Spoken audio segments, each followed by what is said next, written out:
ഹദീസിനൊക്കെ ചോദ്യം ചെയ്ത് തുടങ്ങുന്നവന്റെ ഭാവി നിങ്ങളൊരു മുൻകൂട്ടി കണ്ടോളി. ഞാൻ നിങ്ങൾക്ക് പറഞ്ഞുതരാം. അവന്റെ ഭാവി നോള പോലെ ഭാവി അതാ. അല്ലാന്റെ റസൂലിനെതിരെ സംസാരിച്ചു തുടങ്ങിയവനൊക്കെ അള്ള ശിക്ഷിച്ചിട്ടുണ്ട്. ഓൻ അള്ള പിഴപ്പിച്ചിട്ടേ ഇവിടുന്ന് കൊണ്ടുപോയിട്ട് ഓൻ അന്നാക്കിയിട്ടില്ല.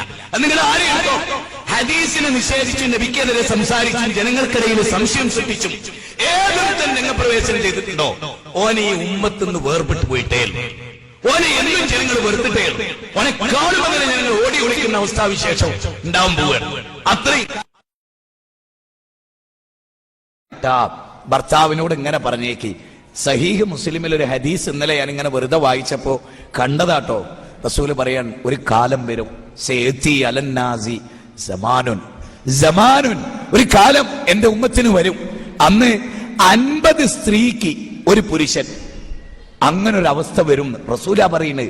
50 സ്ത്രീ ഒരു പുരുഷൻ എന്താവും? ഈ സ്ത്രീകൾക്ക് 2 മാർഗമാണ്. ഒന്ന് മരിക്കുക, 2 ആത്മഹത്യ. 2 ആത്മഹത്യ അല്ലേ? 20 പുരുഷന്മാര് തയ്യാറായാലോ? ഈ സ്ത്രീകളൊക്കെ വിവാഹിതരായി ഓൽക്ക് ഭാര്യ എന്നുള്ള പദവി, വേശ്യക്ക് ഭാര്യ എന്നുള്ള പദവി ഉണ്ടോ? നിങ്ങൾ ചിന്തിക്ക്. നിങ്ങളൊക്കെ പറയുന്നുണ്ടല്ലോ ഇസ്ലാം വലിയ കാരുണ്യാണ്. നിങ്ങളുടെ ഹൃദയത്തിൽ എന്താ അതില്ലാത്ത? നല്ലൊരു ഭർത്താവ്, അയാൾക്ക് പൈസ ഉണ്ട്, സമ്പത്തുണ്ട്, മാന്യനാണ്, 5 നേരം നിസ്കരിക്കും, നിങ്ങളെ നന്നായിട്ട് നോക്കുന്നു.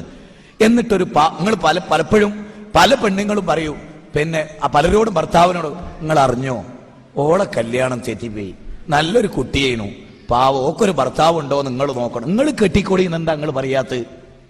വേറെ എന്നിട്ട് നിങ്ങളോട് ഇങ്ങനെ എന്നും നിങ്ങൾ പറയാ അത് നടന്നില്ല കേട്ടോ, ഓക്ക് 37 വയസ്സായി, പാവാണ് കുട്ടി, ഏതെങ്കിലും ഒരുത്തനെ കെട്ടിയില്ലെങ്കിൽ എന്തിനാ ഈ ഇങ്ങനെ ഫീലിംഗ് ആണ്? നിങ്ങൾ കെട്ടിക്കോളി, എനിക്ക് ടെൻഷനൊന്നുമില്ല, നിങ്ങൾക്ക് അള്ള പുണ്യം തരും, നിങ്ങൾ എന്നെ നല്ലോണം നോക്കിയാൽ മതി. അങ്ങനത്തെ ഒരു മനസ്സ് നിങ്ങൾക്ക് ഉണ്ടാവുമോ? നിങ്ങൾ എന്നെ തെറ്റിദ്ധരിക്കരുത്. അള്ളാഹിനോർത്ത് സ്വർഗത്തോർത്ത് പറയാ ഞാൻ.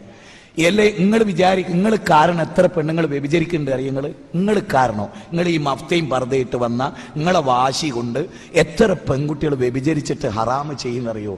അള്ളാഹ് ഹലാലാക്കിയ ഒരു 2ാം ഭാര്യ നിങ്ങൾ അനുവദിക്കാത്തതിന്റെ പേരിൽ. നിങ്ങൾ നല്ലോണം അനുവദിച്ചത് ഞങ്ങളൊക്കെ കെട്ടിയിരുന്നു. അടി വിടാനാവൂല എന്ന് വിചാരിച്ചിട്ടാ. സത്യം, പാവപ്പെട്ട കുട്ടികളെ കാണുമ്പോൾ ബാപ്പാരെ കണ്ണുനീര് കാണുമ്പോൾ ഞങ്ങൾക്കൊക്കെ ഉള്ള ഒരു അനുഭവം പറയാം. നിങ്ങൾ വിചാരിക്കല്ലോ മൗലൈമാര് 2 എട്ടുന്ന് ഓൽക്ക് വേറെന്തോ ഇൻട്രസ്റ്റ് ഉള്ളതുകൊണ്ടാണ്. പടച്ചോനാണ് ഹൃദയത്തെ തട്ടി ഞാനൊന്ന് പറഞ്ഞോട്ടെ. ഇതാ ഈ കഴിഞ്ഞ ദിവസം പോലെ മുജാഹിദ് സെന്ററിൽ, കോഴിക്കോട് മുജാഹിദ് സെന്ററിൽ ഒരു ഇബ്രാഹിക്കാണ്ട്. നിങ്ങൾ ചോദിച്ചു നോക്കി നിങ്ങളെ ഭർത്താക്കന്മാർ, അദ്ദേഹത്തെ അറിയാത്ത ആരുമില്ല. അദ്ദേഹത്തിന്റെ മകളുടെ കാര്യം എന്നും പറഞ്ഞ് കരയും ഇബ്രാഹിക്ക, എന്നും പറഞ്ഞ് കരയും.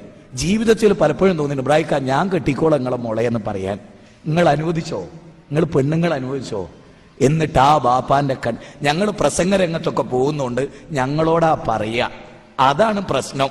അപ്പൊ ഞങ്ങൾക്ക് സങ്കടം തോന്നും. പടച്ചോനെ ഈ പെൺകുട്ടി വയ്യാതാരായി പോവുമല്ലോ, കേട് വന്ന് പോവുമല്ലോ, ഓളെ കല്യാണം കഴിച്ചാൽ ഓക്കൊരു തൗഫീഖ് ഉണ്ടാവുമല്ലോ. അതിന് നിങ്ങൾ അനുവദിച്ചില്ല. ഇനി നിങ്ങൾക്ക് കേൾക്കണോ? സഹാബികൾ 2 ഭാര്യമാരില്ലാത്ത ആരും ഉണ്ടായിട്ടില്ല. നബി സല്ലല്ലാഹു അലൈഹി വസല്ലം ഒരു കാര്യവും കൂടി പറഞ്ഞ്, അത് നിങ്ങളാരും അനുവദിച്ചോളണമെന്നൊന്നുമില്ല, പക്ഷേ നബി സല്ലല്ലാഹു അലൈഹി വസല്ലം സ്വർഗത്തെ പറ്റി വിശദീകരിച്ചപ്പോ നിങ്ങളെ ഭർത്താവിനെ സ്നേഹിക്കുന്നില്ലേ? ഇല്ലേ? സ്നേഹം കൂടുതലുകൊണ്ടാണ് ഇത് എന്നാണ് നിങ്ങൾ പറയുന്നത്. ആയിക്കോട്ടെ, റസൂലിന്റെ ഹദീസ് എന്താ അറിയോ? ഒരു വലിയ മുത്ത് സ്വർഗത്തില്, ഒരു വലിയ മുത്ത്, ആ മുത്തിനുള്ളിൽ ഒരാള് പ്രവേശിക്കും, ഭാര്യ ഭർത്താവ്. എങ്ങനെയുള്ള ഭാര്യ ഭർത്താവ് ആ പ്രവേശിക്കാറിയോ? ദമ്പതികളാണ് അവിടെ പ്രവേശിക്കുക, ആ വലിയ മുത്ത് സ്വർഗത്തില്. പക്ഷേ ഞാനും എന്റെ ഭാര്യ അവിടെ പ്രവേശിച്ചാൽ അവിടെ വേറെയും ഭാര്യയും ഭർത്താവും ഉണ്ടാവും. എനിക്ക് കാണാൻ പറ്റൂല, അവർക്ക് എന്നെയും കാണാൻ പറ്റൂല. മനസ്സിലായോ? അവിടെ ആരാ പ്രവേശിക്കുക? 2 കല്യാണം കഴിച്ച പുരുഷനും ആ 2 കല്യാണം കഴിച്ച ദമ്പതിമാരും. എന്തേ അള്ളാഹു അവർക്ക് സ്വർഗത്ത് പ്രത്യേകത കൊടുത്ത്? വ്യഭിചരിക്കാൻ സാധ്യത ഉണ്ടായിരുന്ന, ജീവിതത്തിന്റെ പുറമ്പോക്കിലേക്ക് തള്ളിപ്പോയ, പടച്ചോനെ പേടിച്ചൊരു പെണ്ണിനെ കെട്ടിയതിന്റെ പേരില്, 2 സ്ത്രീകളെ പോറ്റിയതിന്റെ പേരില് അള്ള കൊടുക്കണൊരിടം. സ്വന്തം ഭർത്താവിന് അത്തരൊരിടം കിട്ടണമെന്ന് ഭാര്യ ആഗ്രഹിച്ച ഒരു തെറ്റും വരാനില്ല നിങ്ങൾക്ക്. ഇനി നിങ്ങളറിയാതെ നിങ്ങളെ ഭർത്താക്കന്മാര് വ്യഭിചരിച്ചാൽ നിങ്ങൾ അത് അഡ്ജസ്റ്റ് ചെയ്യുകയാണെങ്കിൽ ആ ഭർത്താവിനെ കൊണ്ട് നിങ്ങൾ ഹറാമാണ് ചെയ്യിപ്പിക്കുന്നത്.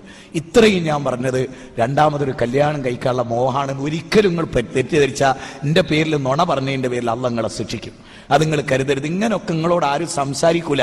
പക്ഷെ എനിക്കങ്ങനെ സംസാരിക്കണം എന്ന് ഉറപ്പുള്ളതുകൊണ്ട് ഞാൻ സംസാരിക്കുകയാണ്. നിങ്ങൾ ഈ കാര്യങ്ങളൊക്കെ ഒന്ന് മനസ്സിലാക്കണം.